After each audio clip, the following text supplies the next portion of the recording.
Assalamualaikum, hai apa kabar anda semua? Bersama saya Regina Zaid bin Abdullah. Pada perkongsian kali ini saya akan kongsikan kepada anda semua peminat bunga kertas ataupun bunga bougainville 7 cara membuat stek bunga kertas ataupun bunga bougainville tunasnya cepat rimbun dan subur.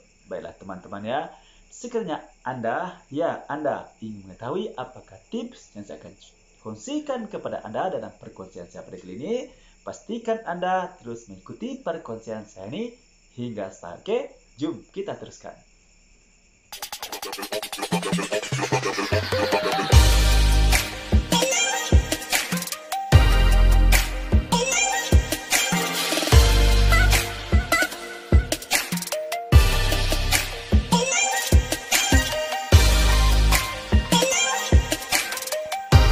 Oke, baiklah teman-teman ya. Seperti biasa teman-teman, saya masih lagi fokus kepada pokok bunga kertas. Di mana pokok bunga kertas ini teman-teman ya, merupakan satu jenis pokok bunga yang sangat sesuai untuk kita jadikan sebagai bonsai dan seterusnya sebagai bonsai yang cantik dan menarik dan bernilai tinggi. Oke, seperti biasa teman-teman ya, saya akan kongsikan kepada anda secara bareng-bareng, secara santai-santai dan ringkas-ringkas saja ya, yaitu 7 cara yang boleh kita lakukan untuk membuat stek daripada pokok bunga kertas supaya tunasnya cepat, rimbun dan subur. Okey, tips yang pertama teman-teman ya, apabila anda sudah mendapat bahan stek daripada pokok bunga kertas, sama ada stek batang teman-teman ataupun stek cabang ya, apa yang anda boleh lakukan ialah yang pertama, anda rendamkan bahan stek selama 1 hari dahulu. Cuci dulu ya, sama ada batang tu cuci dulu, cuci bersih-bersih. Lepas tu anda rendam selama 1 hari. Okey, bagaimana cara merendam teman-teman? Okey, jangan rendam semua ya. Rendam lebih kurang dalam 20% daripada saiz pokok tu tadi. Okey, saya batang. Contohnya teman-teman ya. Okey, macam ni.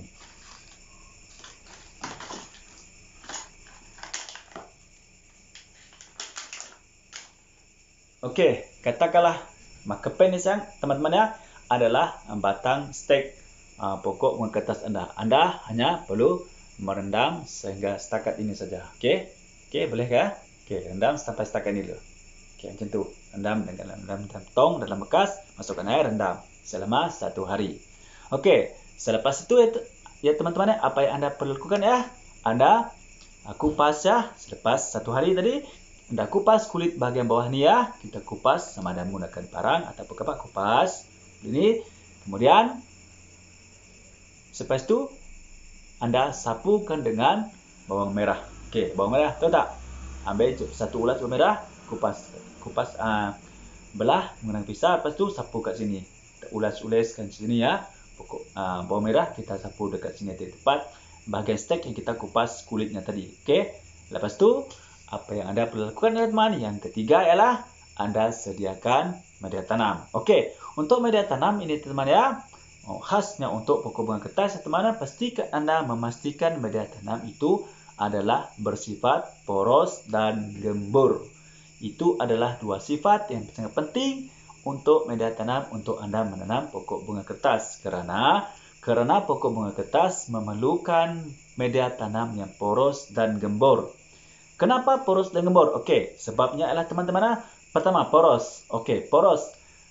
Bagaimana dengan sifat poros? Sifat poros inilah apabila anda menyiram air ke dalam media tanam itu tadi, air dengan secara mudah terus dapat mengalir dan tidak bertakung di dalam pot anda. Okey, faham tak? Okey, lepas tu media yang poros ini tidak mengandungkan air ya, dia akan terus melepaskan air. Dan yang kedua, media itu pastilah gembur. Apa yang dimaksudkan gembur ya teman? Ya, sentiasa dalam keadaan hancur, tidak mengeris, tidak keras dan tidak melekat ya. Okey, tidak kering. Apabila kering pun dia masih tidak mengeras. Dia gembur, dalam keadaan gembur ya, walaupun kering masih gembur, mudah untuk kita menggaulkan macam tu. Tidak seperti media lain, contohnya kalau macam tanah kuning apabila kering keras kan, macam tu adalah perbezaan dengan yang gembur ni. Okey. Okey, untuk media-media tanam ya terdiri pada teman, ini adalah bahan-bahan untuk media tanam yang sesuai ya. Sesuai untuk ada gunakan menanam pokok bunga kertas ini. Okey, yang pertama tadi pasir kasar boleh digunakan ya. Pasir kasar, lepas tu kompos dan juga serpihan batu bata ataupun pasir malang ataupun sekam padi. Itu adalah 3 bahan yang anda perlu anda sediakan dan anda perlu gunakan untuk menanam stek daripada pokok bunga kertas. Ini tidak pilih teman-teman ya, sama ada ini pokok bunga kertas hasil stek, hasil dongkelan ataupun hasil apa lagi, stek-stek lain lah ataupun apa tu lain-lainnya lah, lain-lain berkaitan. Okey.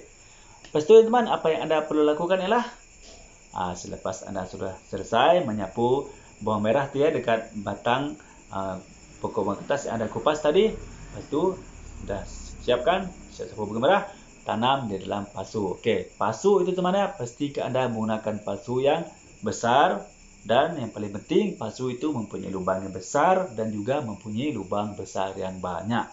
Ini adalah bertujuan untuk mengelakkan daripada air bertakung di dalam pasu ataupun pot anda. Sebab ya teman-teman ya, ini perkara yang penting perlu anda ketahui. Pokok bunga kertas ini adalah merupakan sejenis pokok yang tidak suka dan mudah stres apabila media tanam dalam keadaan terlalu basah. Oleh itu, anda sangat dikehendaki dan diperlukan untuk memastikan pot yang anda gunakan itu ataupun pasu yang anda gunakan itu mempunyai lubang yang besar dan mempunyai lubang yang banyak.